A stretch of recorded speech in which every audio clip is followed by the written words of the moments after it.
Bem, galera, hoje vamos falar sobre teste de hipóteses e significância.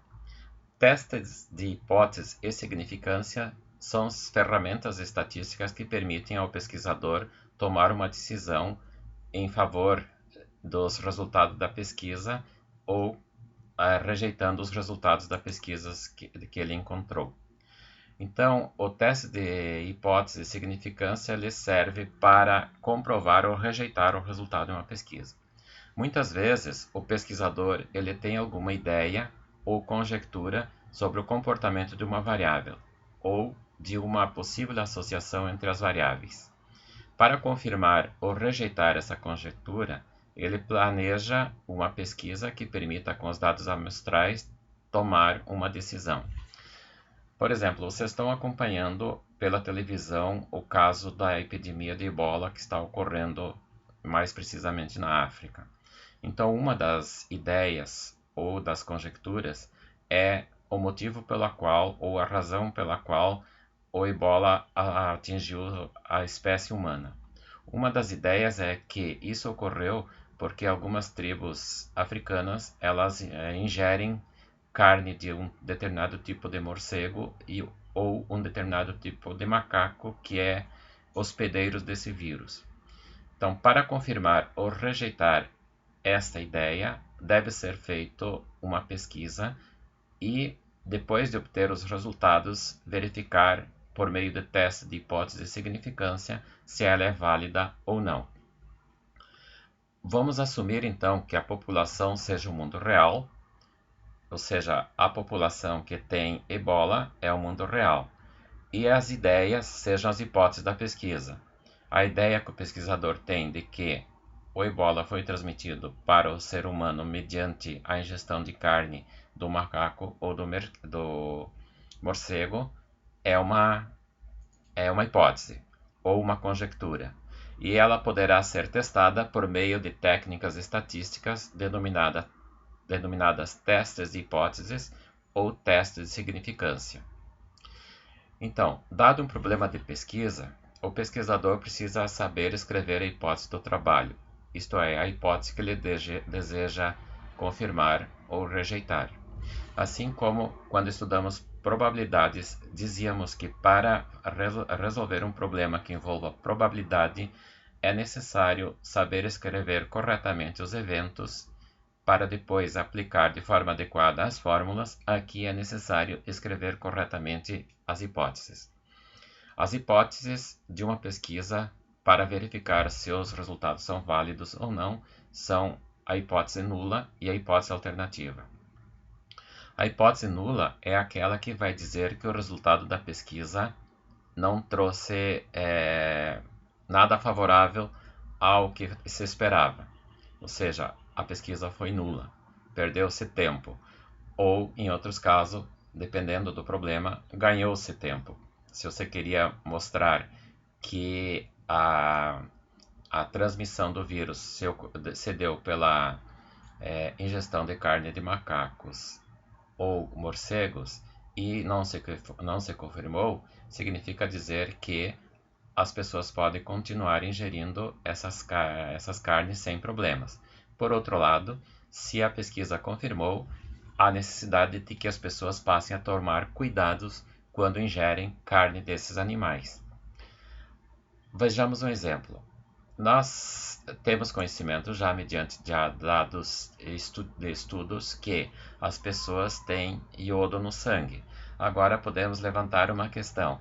A taxa de iodo presente no sangue dos homens é igual à taxa de iodo presente no sangue das mulheres? A hipótese que vai dizer que é igual, que não há diferença, é chamada hipótese nula. Já a hipótese alternativa, ela vai dizer que a hipótese que a taxa de iodo presente no sangue das pessoas, homens, não é igual à taxa de iodo presente no sangue das pessoas, mulheres. Também ela poderia dizer que a taxa de sangue presente no sangue dos homens é maior que a das mulheres ou menor. Então, as palavras que vão caracterizar a hipótese H1 são igual, maior e menor. E, melhor, são diferente, igual, maior e menor.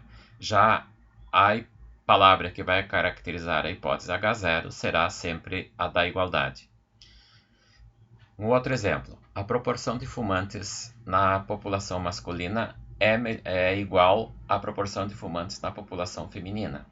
Aqui temos a hipótese H0, porque ela prega a igualdade. A proporção de fumantes na população masculina não é igual à proporção de fumantes na população feminina. É a hipótese H1, porque ela evidencia uma desigualdade. Exemplo 3. A proporção de alcoólatras na população masculina é igual à proporção de alcoólatras da população feminina. É o H0, porque ele afirma que a diferença é nula. A proporção de alcoólatras na população masculina é maior do que a proporção de alcoólatras na população feminina. É o H1, porque ele afirma que há diferença.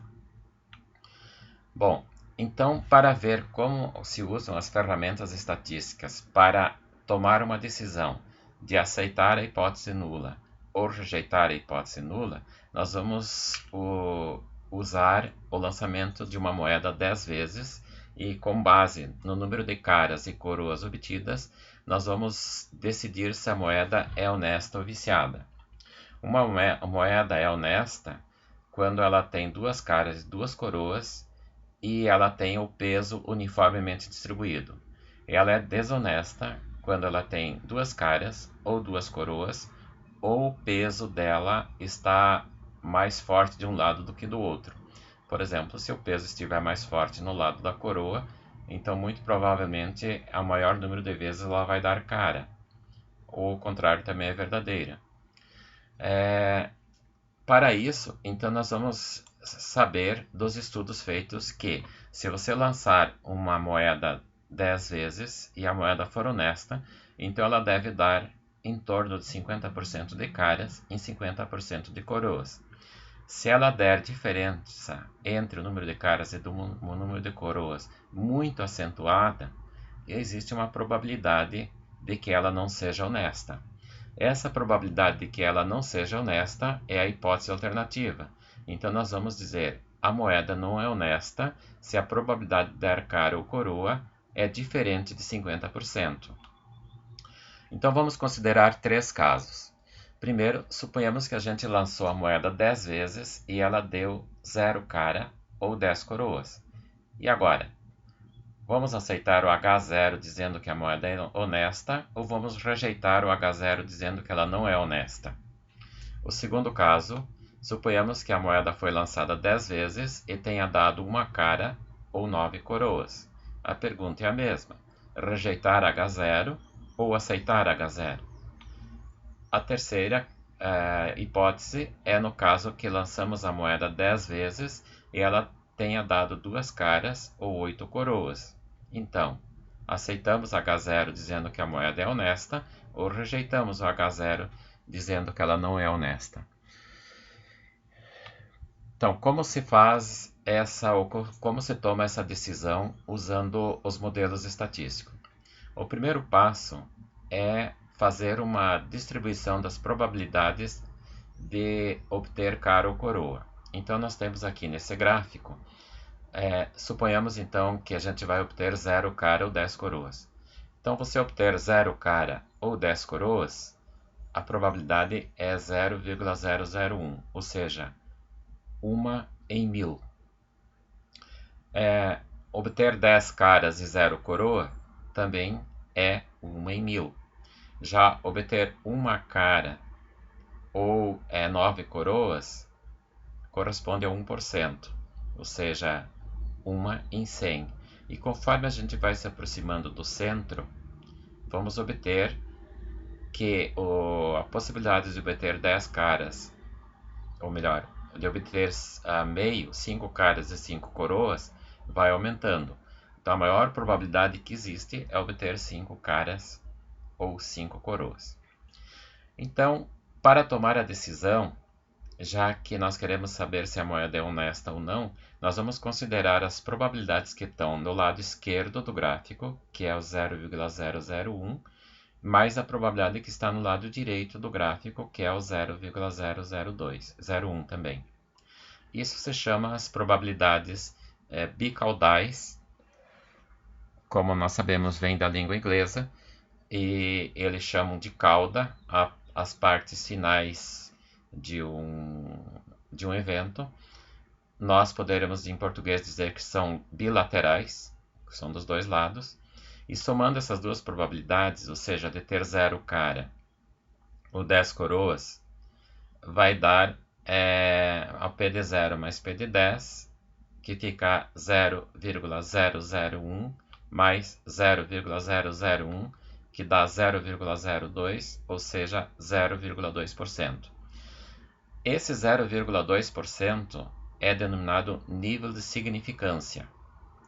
E o 99,8% será denominado grau de confiança.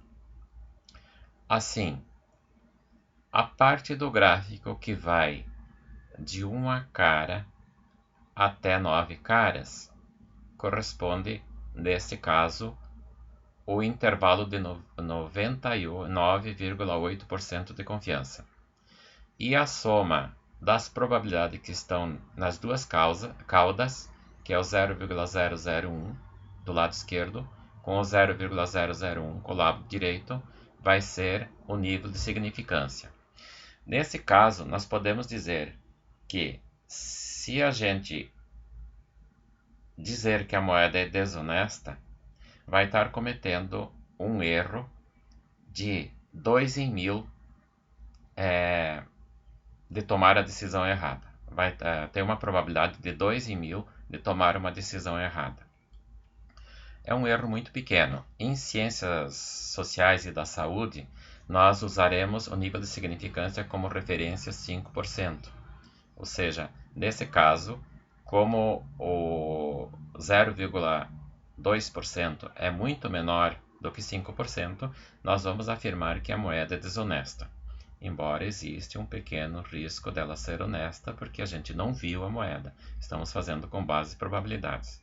Já na indústria, como o controle das variáveis é mais preciso, então pode-se usar o nível de significância 0,002, ou seja, 2 em 1000.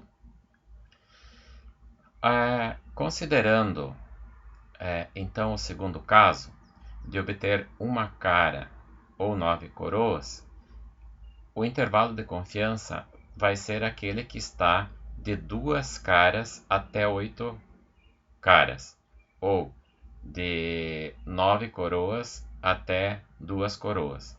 O nível de significância, então, será somado às probabilidades que estão no lado esquerdo, que corresponde a 0 cara e 1 cara, mais lado direito, que corresponde a 9 caras e 10 caras, ou aqui 10 coroas, 9 coroas,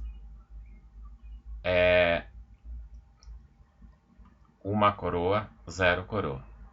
Somando esses valores, nós vamos ter 2 vezes o 0,001, que corresponde 0 cara, e aqui podemos pôr o 0 cara ou 10 coroas, e ao 0,01, que corresponde a 1 cara, ou 9 caras, ou 9 coroas.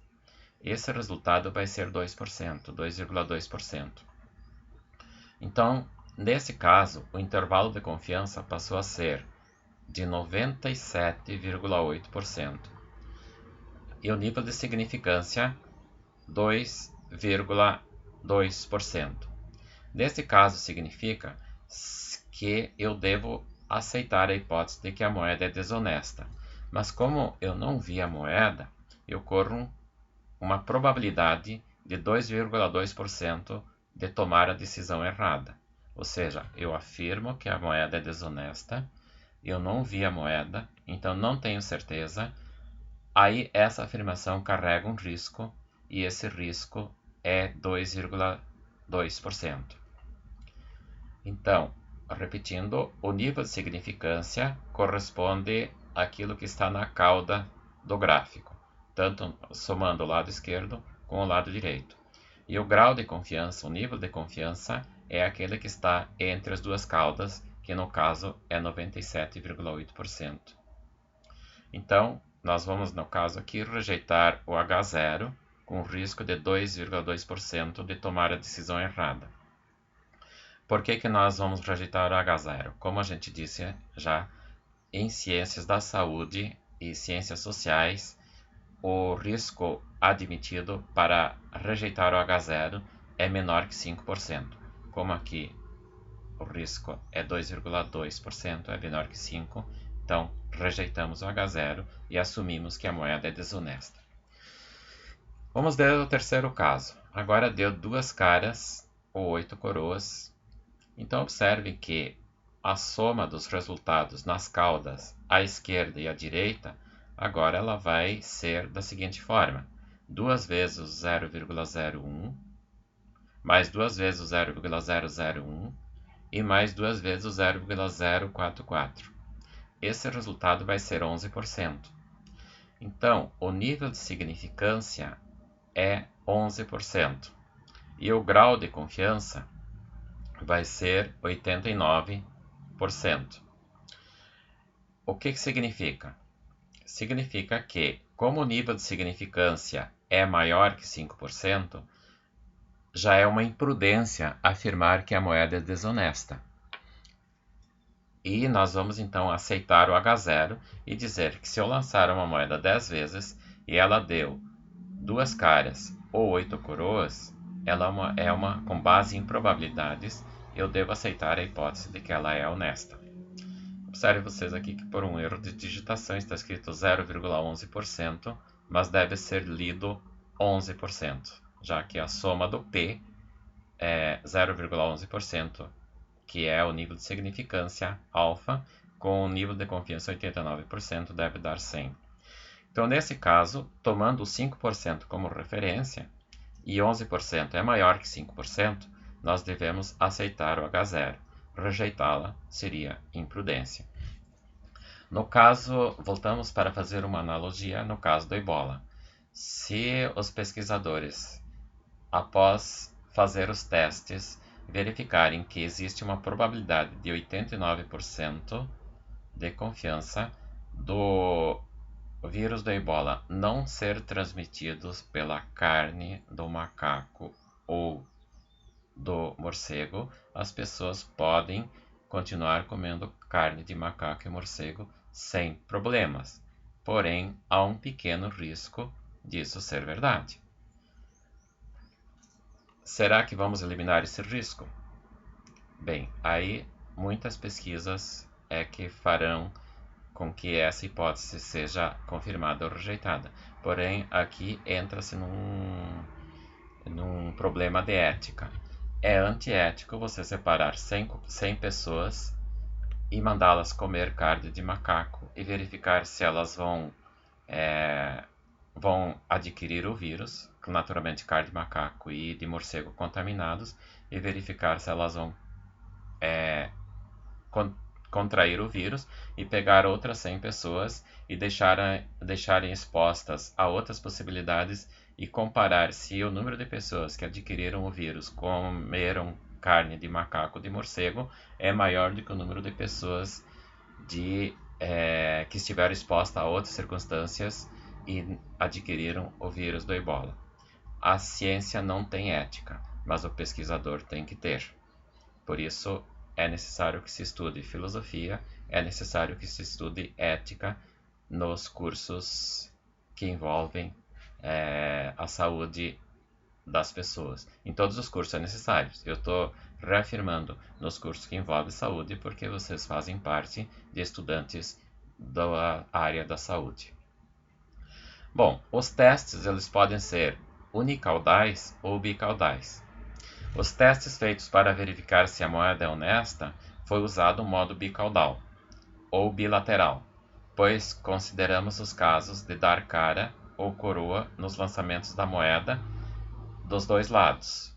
Caso tivéssemos considerado apenas cara ou apenas coroas, o teste seria unicaudal, ou seja, ou você lançaria as hipóteses todo no lado esquerdo, dizendo que a probabilidade de dar cara é menor que 5%, ou a probabilidade de dar cara é maior que 5%. Aí seria bicaudal.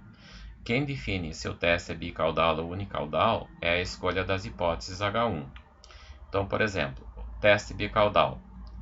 A média da amostra é igual à média da população. Aqui, de novo, hipótese nula. Hipótese nula porque diz que o resultado da pesquisa não trouxe modificações daquilo que já se sabia. Segunda, a média da amostra é diferente da média da população. Dizer que é diferente, o resultado pode ser melhor ou pior, maior ou menor. Então temos os dois casos envolvidos, que é o ou significa somar as probabilidades do lado esquerdo com o do lado direito. O teste é bicaudal. A distribuição dessas probabilidades no gráfico tem essa configuração. A área verde aqui corresponde a 95% de confiança e é a região do H0. A área amarela corresponde aos 5% de significância, que está dividido em 2,5% no lado esquerdo e 2,2% no lado direito. Então, se o nível de significância der menor que 2,2 ou 2,5, ou para a direita ou para a esquerda, nós vamos dizer que a hipótese H0 será rejeitada. Se o nível de significância der maior do que os 5%, que é a soma dos dois, nós vamos dizer que a hipótese H0 deve ser aceita. Em termos de afastamento padrão, nós temos o limite esquerdo do intervalo de confiança dado por menos 1,96 afastamento padrão a partir da média, e o limite superior 1,96 acima da média. Existem tabelas para verificar esses valores de Z, ou seja, os valores do afastamento. Nós não vamos estudar como se procuram esses valores na tabela, porque os softwares que vocês estarão aprendendo ao longo deste vídeo, eles já dão os valores de Z, então não é necessário a gente procurar nas tabelas. Então, como já dissemos, quem caracteriza os testes se forem bicaudais ou unicaudais é a hipótese alternativa. No caso aqui nós temos a hipótese nula, que pregoa a igualdade, e a alternativa a diferença.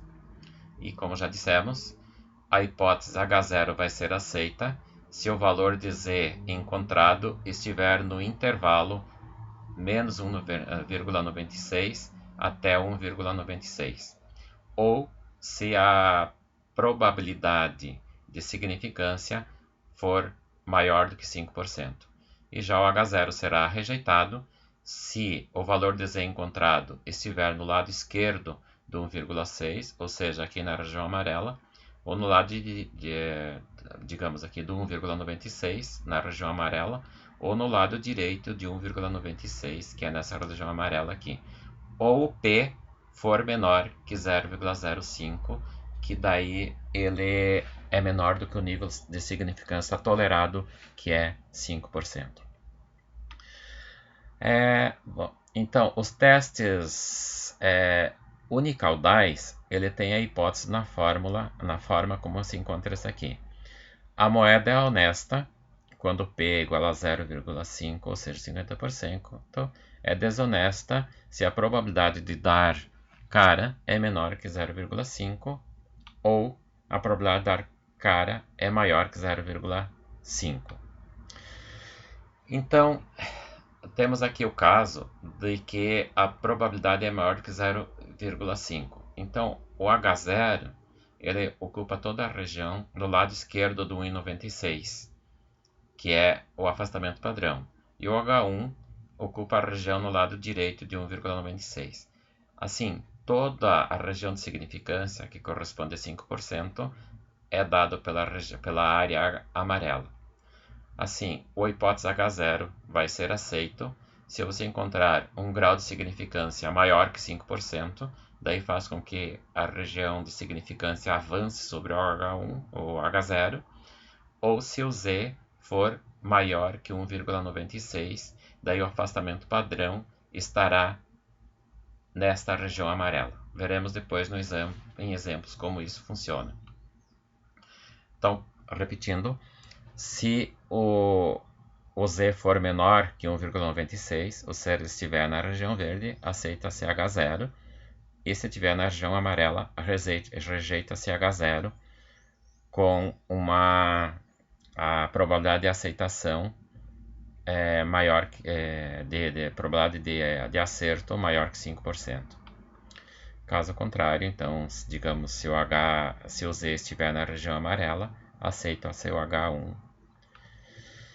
Bom, o outro caso vai ocorrer, então, quando a hipótese H1 tiver como enunciado a média da amostra é menor do que a média da população, ou seja, a distribuição da probabilidade de ocorrer H0 estiver toda à direita de 1,96 negativo, que é o afastamento padrão considerado por 95%, e o H1 essa região amarela que está no lado esquerdo do menos 1,96.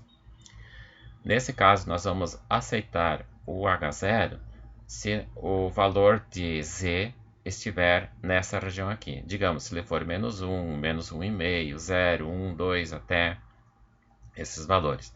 E vamos aceitar o H1 se o valor de Z for menos 2, menos 2,5, menos 3 e assim por diante. Ou se o nível de significância for menor que 5%. A divisão entre o H0, que é 95%, e o H1 ocorre aqui no encontro das regiões amarela e verde. A região amarela é 95%, a região verde 5%, a região verde é 95%, a região amarela é 5%. Então, se você tiver um valor de P menor que 5%, significa que ele está dentro do H1 e você deve aceitar o H1. Então, veremos agora um exemplo para ver como na prática as coisas funcionam. Suponhamos que um pesquisador está interessado em investigar se determinada doença reduz a taxa média de albumina no sangue. Em indivíduos normais, a taxa média de albumina é 4 gramas por 100 centímetros cúbicos e o desvio padrão da população é 0,6 grama por 100 centímetros cúbicos. Então, esse pesquisador escolheu 36 pacientes portadores da doença e verificou que a taxa média encontrada foi 3,8 gramas por 100 centímetros cúbicos. Então, testar a hipótese ao nível de significância 0,05 de que realmente houve uma diminuição na taxa média de albumina. A questão aqui é verificar se o 4,0, que é a média da população, é diferente estatisticamente do 3,8. Numericamente são diferentes, mas em estatísticas números diferentes podem ser iguais, ou seja, eles não representam uma diferença significativa. Para isso, nós vamos fazer o seguinte. Primeiro caso é enunciar as hipóteses. Primeiro, a hipótese nula. A hipótese nula vai dizer que esses dois resultados são iguais, ou seja, não há diferença entre a taxa média de albumina dos indivíduos normais, que é 4 gramas por 100 centímetros cúbicos, da taxa encontrada na amostra de pessoas afetadas pela doença. Já o H1 vai dizer o seguinte: a taxa de albumina dos indivíduos portadores da doença é realmente menor que a taxa média dos indivíduos normais. Então, faremos o teste estatístico. Os dados do problema são a média da população, que é 4, a média da amostra 3,8, o número de elementos da amostra 36 e o desvio padrão da amostra é 0,06. Pela hipótese alternativa, vemos que o teste é bicaudal, é unicaudal porque nós dizemos que o μS é menor do que o μ. O número de elementos da amostra é maior do que 30, então nós podemos usar o teste estatístico Z. Como já vimos anteriormente, se for menor do que 30, tem que usar o teste T. Para alfa igual a 0,05, o valor referência de Z é menos 1,96. E agora vamos determinar o erro padrão das médias e o Z-teste. Nós já vimos que o erro padrão é o desvio padrão da média ou da amostra dividido por a raiz de n. Então, o desvio padrão aqui nós temos que é o desvio padrão da população dividido pela raiz de n vai dar 0,01. Agora, o z é a diferença entre a média da amostra e a média da população dividido por o erro padrão. Essa diferença entre a média da amostra e a média da população é o erro amostral que nós vimos anteriormente quando fizemos intervalo de confiança. Então, o erro amostral aqui vai ser 0,02 negativo, que dividido por 0,01, dividido por 0,1, vai dar o z-teste menos 2. Agora, vamos comparar o z-teste menos 2 com o z padrão menos 1,96. Então, distribuindo no gráfico esses valores, nós temos o 95% de confiança, que é a região do H0, está no lado direito do z igual a menos 1,96. E o z-teste que a gente encontrou está no lado esquerdo, isto é, dentro da região de H1.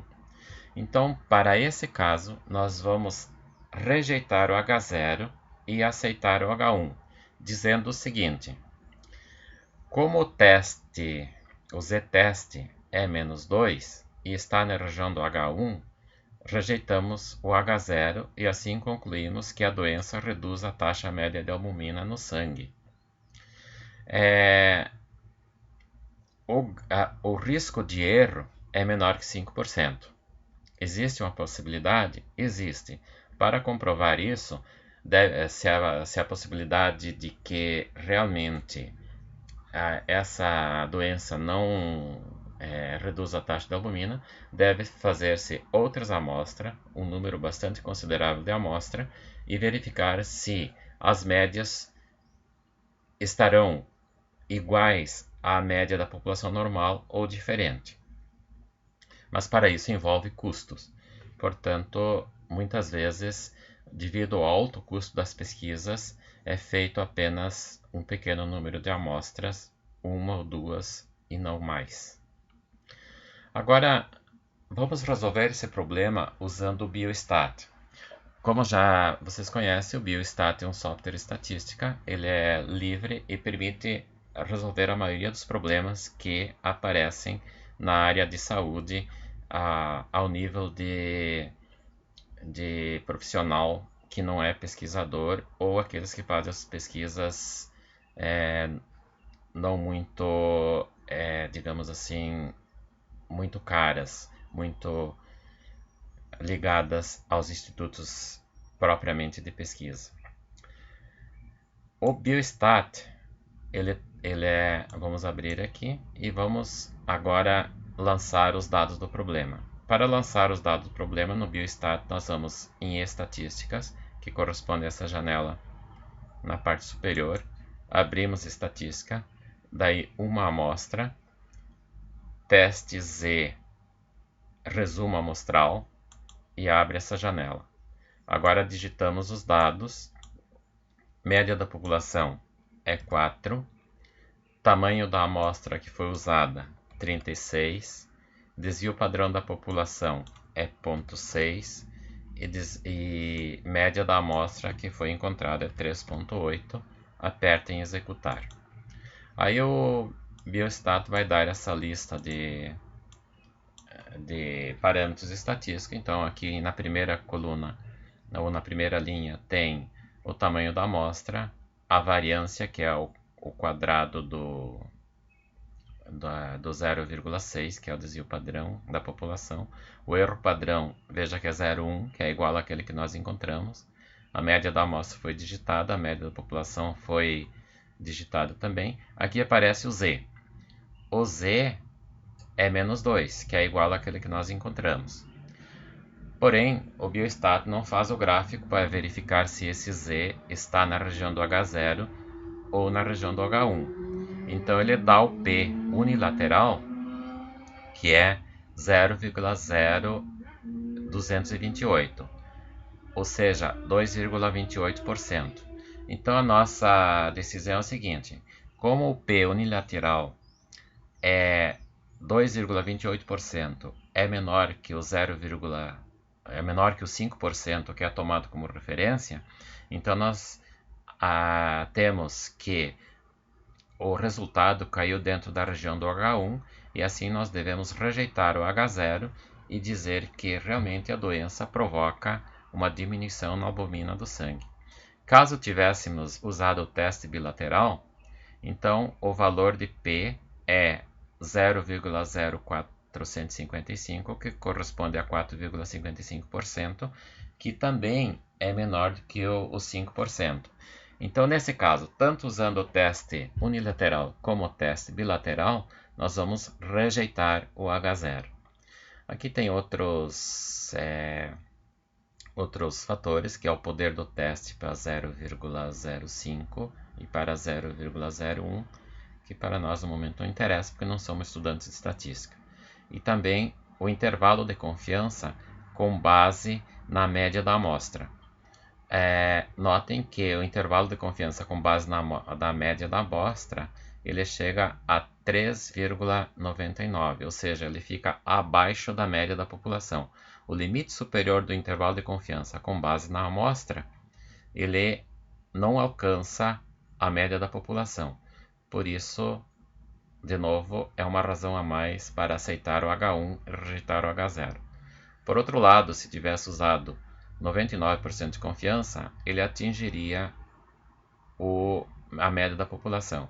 Mas como dissemos, como é um caso de ciência da saúde, não se usa 99% de confiança, porque as variáveis são de difíceis controle. Então aqui nós mostramos o que são os testes de hipótese de significância, quais são as ferramentas estatísticas para tomar a decisão e um exemplo. No próximo vídeo, nós vamos estudar, no caso, os testes de hipótese para proporções e vamos também ver como se usa o biostat para determinar a região de aceitação ou rejeição do H0 e também como se faz para aceitar o H0 ou rejeitar o H0 usando esses testes. Até lá, então.